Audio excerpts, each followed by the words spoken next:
Existem enfermidades que levam muito tempo a serem curadas e para que o paciente recupere é necessário a intervenção de uma vasta equipa. Faz parte dela o enfermeiro, que tem muito, mas muito tempo com o seu paciente. E o enfermeiro Sérgio Antônio é nosso convidado para o dia de hoje. Bom dia, enfermeiro Sérgio. Bom dia, Nayol. Como é que está? Estamos bem na graça do Senhor, mais um dia com o objetivo de cumprir aquilo que são os nossos objetivos traçados. Muito bem. Viva a vida, energia positiva. Isso. Gostou da nossa casa? Graças a Deus. Uma casa linda, um bom sítio de estar. Acolhedor. Então podemos ter aqui um paciente. Não aquele em cuidados intensivos, não, mas um paciente que consiga andar, que possa cumprir a medicação em casa. A assistência de saúde é dada a qualquer lugar, independentemente do estado em que o paciente encontra-se. Em caso de um desmaio, aqui vamos agir. Vamos, temos também aqui os nossos colegas do CETAP, estamos preparados. Amém. Higiene e segurança no trabalho em primeiro lugar. Amém. É isso. Por que nós precisamos de uma UCI? Por quê? Por que existe a UCI? É unidade de cuidados intensivos, né? Mas antes eu começo a falar que naquilo que é a prestação de serviços de saúde, temos a promoção, prevenção, recuperação. Na recuperação estamos a falar de assistência em saúde, propriamente na unidade hospitalar. E dentro da unidade hospitalar, os pacientes também, quanto ao seu estado fisiopatológico, são classificados. Temos pacientes leves, pacientes moderados, pacientes graves ou críticos. E essa classificação, existem determinadas secções que esses pacientes devem estar para, assim, tratando da sua enfermidade. O paciente leve tem a sua zona de tratamento, o paciente moderado tem a sua zona de tratamento, e pacientes graves ou críticos também têm a sua zona de tratamento. Já na unidade de cuidados intensivos... Calma, senhor Sérgio, vamos por partes. Okay. Quando é que um paciente é leve, ou tem uma doença leve, não sei, ou é a patologia ou é o estado? É o estado. É o estado. Muito bem. Quando é que é leve, o seu estado? O paciente leve é aquele que nós iremos identificar um paciente orientado, consciente, sinais vitais estáveis, deambulante,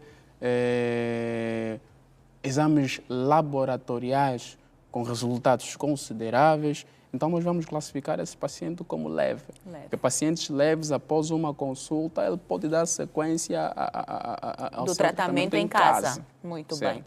Já o paciente moderado, ele pode ser consciente, orientado, asténico, que nós chamamos de fraco, aquele que apresenta sinais vitais instáveis e que requer um internamento para a recuperação do seu estado. Muito bem. Agora vamos passar para os críticos, que é o que nos traz aqui. Certo. Já os pacientes críticos são aqueles que, na sua maioria das vezes, estão inconscientes. Inconsciência nós chamamos de pacientes em coma. São aqueles que os sinais vitais estão instáveis, muito instáveis, e que apresentam risco de morte. E que, na sua maioria das vezes, também são aqueles pacientes cujo apresentam comprometimento ou disfunção nos seus órgãos vitais. O nosso organismo apresenta 5 órgãos vitais, dos quais temos o cérebro, o coração, os pulmões, o fígado e os rins. Quando um indivíduo apresenta disfunção ou debilidade em um desses órgãos vitais, nós vamos classificar como um paciente crítico, mas com outras características já apresentadas, em coma, sinais vitais instáveis com a presença de risco de morte. Então, esse paciente nós vamos classificá-lo como sendo um paciente crítico. Muito e que é aquele paciente crítico cujos cuidados é com o objetivo de recuperar ou evitar a morte. Muito bem. E na maior parte das vezes, as pessoas, ou seja, os pacientes críticos, ficam muito tempo com vocês. Certo. Acabam por se tornar família. Certo. Porque disse que um dos fatores que influencia na recuperação da saúde é a aceitação da própria patologia. Exatamente. E ali o profissional da enfermagem, no âmbito dos cuidados, é o indivíduo que influencia o próprio paciente a aceitar a própria patologia. Então vocês também estão ali como psicólogos? Certo. Estamos aí como psicólogos, estamos aí como sociólogos, estamos aí como vários elementos que encontramos dentro de uma sociedade. Na unidade hospitalar, o enfermeiro acarreta tudo isso. Muito bem. Quer dizer que o enfermeiro não é visto só como aquela pessoa que faz ali a triagem. Certo. É para além disso. Sim, a educação do doente dentro da unidade hospitalar, da forma que ele vai comportar-se dentro da unidade hospitalar, é da responsabilidade de um enfermeiro. Por isso é que dizem que o enfermeiro é dono do doente. Sim. Quando o doente chega na unidade hospitalar, quem recebe... É o paciente. É o enfermeiro.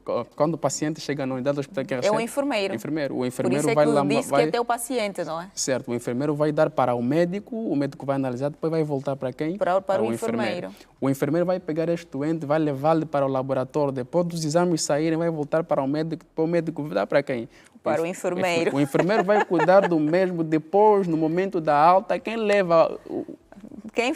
Quem dá praticamente a alta é o enfermeiro, porque o doutor passa, então, não erra, não tem como vai não conversar, aquele... mas a última pessoa a ter contacto é o enfermeiro. A primeira e a última pessoa é o enfermeiro. Por isso é que não tem como evitar aquele afeto familiar que a gente cria dentro da unidade hospitalar com os nossos pacientes. Muito bem. Mas ainda assim, quais realmente são os cuidados, não é, que esta pessoa que está ali, que não tem praticamente um sentido de vida, que não está deitado, está a depender das máquinas, como é que vocês conseguem lidar com esta situação, começando pelos vossos cuidados emocionais?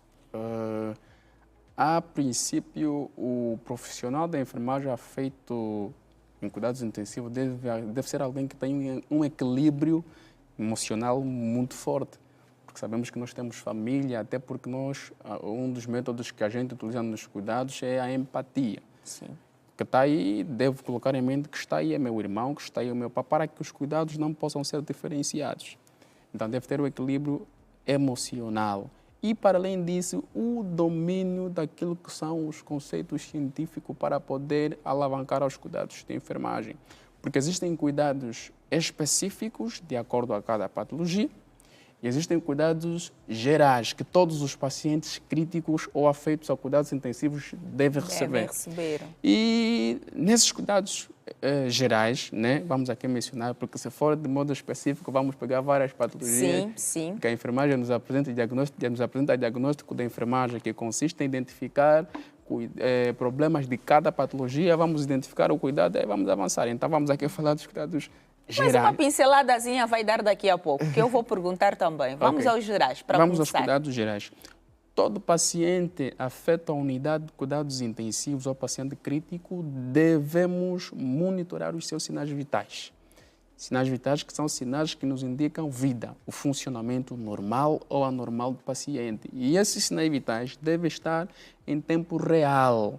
Conforme estamos a ver, o monitor cardíaco, o paciente internado em um cuidados intensivo deve estar monitorizado, para que em cada segundo, em cada minuto, a gente identificar como é que está a função vital deste paciente. Mas este monitoramento é de hora em hora ou de 30 em 30 minutos? Depende do estado de cada paciente.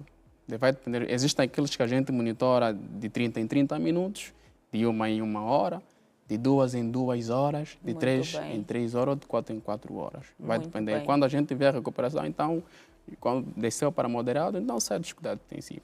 O outro cuidado a ter em conta é promover a eficácia ventilatória, ou seja, promover a oxigenação do paciente, sendo que um dos órgãos vitais está comprometido e os órgãos vitais estão relacionados, na sua maioria das vezes também compromete aquilo que é a função respiratória. Quer dizer, a maior parte dos pacientes críticos tem a tendência de ingerir pouca quantidade de oxigênio.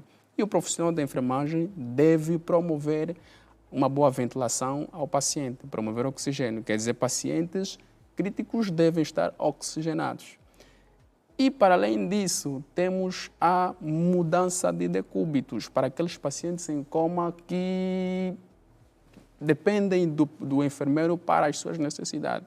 Mudança de decúbito, quer dizer posição. Decúbito quer dizer posição. Muito bem. Eu já ia perguntar se decúbito tem a ver com cubículo, tem a ver com alguma outra coisa. Se ele está na unidade hospitalar, não pode estar no cubículo. Sim. Sim. Mudança de posição. Em que consiste a mudança de posição? Quando o paciente fica deitado por muito tempo sem a mudança de posição, o atrito do organismo dele Exato. com a cama por muito tempo, eleva a temperatura corporal daquele determinado espaço, cria feridas que nós chamamos úlceras por pressão ou escaras. Exato. Se o profissional da enfermagem não fazer a mudança de decúbito, o paciente vai obter escara e vai complicar ainda mais no tratamento e a recuperação do paciente. É um dos cuidados gerais. Outros cuidados, um outro cuidado é a alimentação. Pacientes internados requerem alimentação e devemos colocar aqui em mente que soro não é comida. Sim. Soro não é comida. E que é um dos cuidados também a ser implementado ao paciente clínico, a implementação de hidratação ou equilíbrio eletrolítricos. Quando estamos a falar de propriedades eletrolítricas, estamos a falar de elementos responsáveis de manter um equilíbrio do nosso organismo. Estamos a falar do sódio, do açúcar, do cálcio, do potássio. E essas propriedades eletrolíticas são recebidas ao paciente através de soro. Por isso é que se diz que o paciente em cuidados intensivos não pode ficar sem fazer soro, porque estamos a repor as propriedades eletrolíticas para poder manter o equilíbrio. Muito bem. Voltando na alimentação... Vai voltar na alimentação daqui a pouco, porque nós precisamos parar agora, fazer com que as pessoas consigam interiorizar esta primeira parte e voltar conosco, porque é um até já.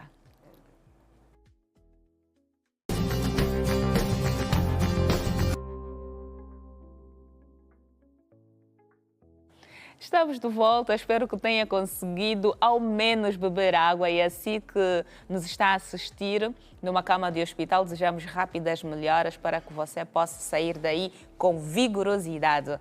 Nós estamos aqui a falar sobre os cuidados a se ter em conta com os doentes críticos numa unidade hospitalar, propriamente na UCI, e está conosco o Sr. Sérgio, que é enfermeiro. Como é que tem sido realmente a sua vivência? Já falou de muita coisa, nós vamos falar sobre a alimentação dentro da UCI. No entanto, tem dado mesmo o alimento certo? Tem conseguido nutrir os seus pacientes? Certo, até porque a alimentação também a ser dada ao paciente crítico depende do estado em que se encontra. Conforme disse, pacientes críticos são aqueles que encontram-se inconscientes, não são colaborantes e são aqueles pacientes que também apresentam comprometimento no seu órgão vital. Ou seja, existem pacientes que é crítico, mas é consciente e é orientado, mas apresenta comprometimento nos seus órgãos vitais, que é a questão que lhes fez chegar na unidade de cuidados intensivos. E o método de alimentar este tipo de paciente também é diferenciado, né? Conforme eu referia na alimentação, disse que o nosso organismo funciona em função dos nutrientes que nós recebemos. E uma vez que ele está debilitado, os nutrientes estão reduzidos.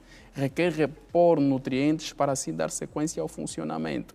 Razão pelo qual que um dos cuidados gerais a pacientes críticos é a alimentação, que também às vezes os profissionais verificam. Estamos a dar medicação, com os cuidados gerais também, a implementação da medicação de acordo com a terapêutica dada pelo médico. Exato. Estamos a dar medicação, estamos a ferir os sinais vitais, estamos a fazer a mudança de decúbito, mas o paciente não está a recuperar. O que se passa? Exato. Está faltando nutrientes. Então aí vocês têm este papel de monitorar constantemente, não é, para que ele possa ter a recuperação e eficácia. Certo. Logo, a alteração da dieta ou a implementação de outros nutrientes. Vocês fazem a análise do índice de nutrientes que ele tem no corpo? Certo. Por isso é que todo paciente internado na unidade de cuidados intensivos é seguido por vários especialistas. temos o especialista em cuidados intensivos, ali entra o psicólogo, aí entra o fisioterapeuta, ali entra o nutricionista, o médico em si vai fazer a sua avaliação, dada a conclusão, vai fazer a terapêutica médica, a orientação de cada diagnóstico identificado e nós o que é que vamos fazer? Vamos executar. Vão agir, prontos para a recuperação. Certo. Mas há aqueles pacientes que, quando estão em coma, e vimos muito desses casos, principalmente nos filmes, porque acompanhamos, que recuperam-se também com as visitas que recebem. Certo. Isto é importante? É importante sim receber visitas cujo paciente apresenta maior afeto. Diz-se que pacientes em coma não têm a consciência ou a memória desligada, não. Apenas o cérebro desliga-se com o objetivo de reduzir a carga de serviço que ele tem, dando prioridade em órgãos vitais para assim manter a recuperação. Uma vez que ele identificar que os órgãos vitais estão sustentáveis, ele vai ligar com o objetivo de Quer dizer, o cérebro vai ligar por si só. Por si só, certo. Agora, ele não desliga a memória. Quer dizer que o paciente que encontra-se em coma ouve tudo, compreende tudo. Por isso é que cada visita que o paciente receber deve ter também cuidado naquilo que são abordagens ou palavras a serem direcionadas. O tipo de conversa que a equipe médica ou de enfermagem multidisciplinar tiver perto do paciente também vai influenciar ou interferir naquilo que é o desenvolvimento da sua recuperação. Muito bem, quer dizer que as palavras realmente têm poder. Tem, sim, senhora. Por isso que eu disse, a primeira chave ou o primeiro método a ser utilizado para que o indivíduo recupere é a aceitação. Por mais que os médicos sejam bem informados, de renome, que conheçam os cuidados gerais, estão a ser bem executados, mas a minha psique está bloqueada aqui, eu vou morrer com essa patologia. Não há desenvolvimento. Não há desenvolvimento. E nesses casos, quando vocês não conseguem ter ali o paciente recuperado? É uma pergunta difícil, mas vou fazê-la. Mas vale realçar que existem termos que são meio competidos retrato na unidade hospitalar entre colegas. Muito bem. Que nós consideramos como sigilo. E tem todo o direito, também temos o nosso código de ética. Certo. Sim, como eu ia dizendo, quando normalmente não conseguimos fazer com que este paciente se recupere, que sentimento acarretam? Quando assim acontece, nós ficamos tristes. Tristes mesmo porque é força apresentar gastada, tempo que nós tiramos com o objetivo de discutir os casos, o que fazer, o que não fazer para a recuperação do doente e baixa a nossa moral e apresentando mais, como é que posso dizer, apresentando mais força para aquele outro paciente para que não vá no mesmo destino que o outro. Acaba por ser também um caso de aprendizado. Certo, porque cada caso é um caso. Apesar de que eu costumo dizer assim, é com erro que se aprende, mas o profissional de saúde não pode errar. É com erro que se aprende, mas o profissional de saúde não pode errar. Quer dizer, nós devemos redobrar os nossos esforços para ganharmos. Não podemos nos contentar com... Na unidade hospitalar, não podemos nos contentar com perdas. Muito bem. Sérgio, quando é que quando é que a equipa de enfermeiros deixa de executar, ou seja, deixa de agir? Porque vocês começam logo na recepção do paciente. Certo. E quando é que terminam as vossas funções? As nossas funções terminam após a alta, ou seja, na unidade de cuidados intensivos. Na unidade de cuidados intensivos. Após a alta, existe aqueles momentos depois que o paciente foi a óbito, depois da gente fazer a múmia, aí deixamos de executar as nossas funções. Porque os cuidados de enfermagem... O enfermeiro também é que faz a múmia. Certo, chama-se cuidado pós-morte. Cuidado pós-morte é o preparo do paciente para se encaminhar ou transferir para a medicina forense.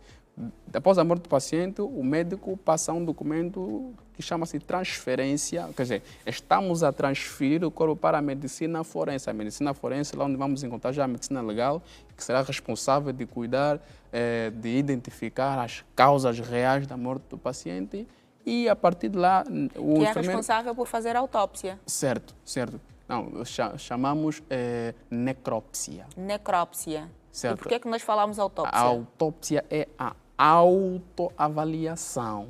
Okay. Necrópsia consiste em avaliar um tecido morto. Muito bem. Cada dia um aprendizado. Eu estou a ficar médica aos poucos. Cuidado comigo. Certo. Uma vez o intensivista, o enfermeiro intensivista, fazer os cuidados pós-morte, o próprio cadáver será transferido para a medicina forense, já não é da responsabilidade do enfermeiro intensivista. Porque muito já foi transferido. Bem. Quer dizer, cada dia é um passo e cada passo um recompasso para que as coisas possam acontecer. Certo. Enfermeiro Sérgio, que casos mais caricatos conseguiu viver até hoje, dentro da enfermagem? Na UCI, principalmente. Dizem que à noite aparecem ali aquelas almas viventes e não viventes. Como é que... Será que isso é verdade? Não é ou são mitos? Olha, até agora não consigo responder se é mito ou verdade. Quando comecei a trabalhar na unidade de cuidados intensivos com um colega que eu considero o grande mestre, Dr. Gonga Jacinto, dos óbitos que a gente tinha, né, na sua maioria das vezes, acontecia à madrugada. Acontecia à madrugada, não só, e nós paramos, mas por quê?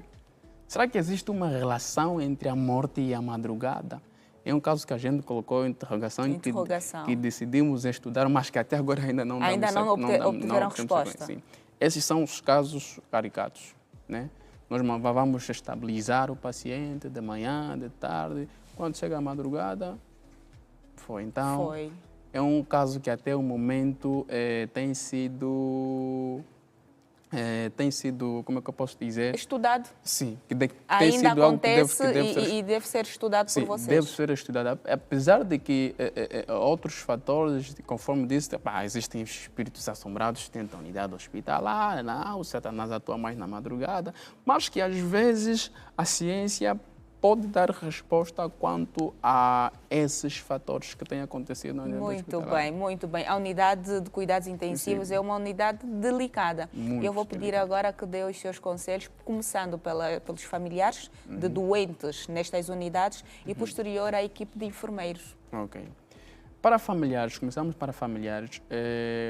Aquele familiar que sabe que o seu familiar, irmão, pai, está dentro da unidade de cuidados intensivos, que coloque em mente, a princípio, que é da responsabilidade de todos os profissionais que ali estão a manterem cuidado, desde a higienização à alimentação. Não há necessidade dos familiares levarem tirarem comida de casa para a unidade hospitalar, porque o tipo de alimentação a ser dado a este paciente é da inteira responsabilidade da unidade hospitalar em função do estado que acontece. Porque às vezes o paciente é hipertenso, o familiar traz mais uma comida elevada com sal. E de dizer que o paciente se internado nesta determinada área, as visitas não são constantes. Vamos cumprir com o horário determinado pela unidade hospitalar, porque o paciente crítico também não pode ser submetido a muitas visitas porque causa pressão psicológica a ele e a eles. E para a equipe de enfermagem, vamos obedecer o critério de recepção do paciente crítico na unidade hospitalar, implementar aquilo que são os cuidados gerais de enfermagem a um paciente crítico, porque quando implementamos esses cuidados, estamos mais em frente com o objetivo de recuperar o nosso doente, porque os cuidados da enfermagem são muito essenciais na recuperação de um doente crítico e vêm complementar com aquilo que é a terapêutica médica, porque não vale só tomar a medicação sem que seja submetido aos cuidados que vai atender às necessidades básicas fisiológicas do nosso paciente. Muito bem. Conselhos dados e eu espero que todos nós consigamos acatar. Ficamos por aqui, falamos dos cuidados intensivos, ou seja, dos pacientes críticos na UCI. Esteve conosco o Sérgio António, que é enfermeiro e pedagogo. E você já sabe que Rede Girassol Angola está em todas as redes sociais. Visite a nossa página do YouTube para poder ver todos os programas. Se quer ver o primeiro episódio, também está lá. O nosso portal giranoticias.com, que é a extensão de toda a notícia veiculada na TV Girassol, e também estamos na posição 102.7 em FM, que é a nossa rádio. Fique connosco, curta, compartilhe e até a próxima.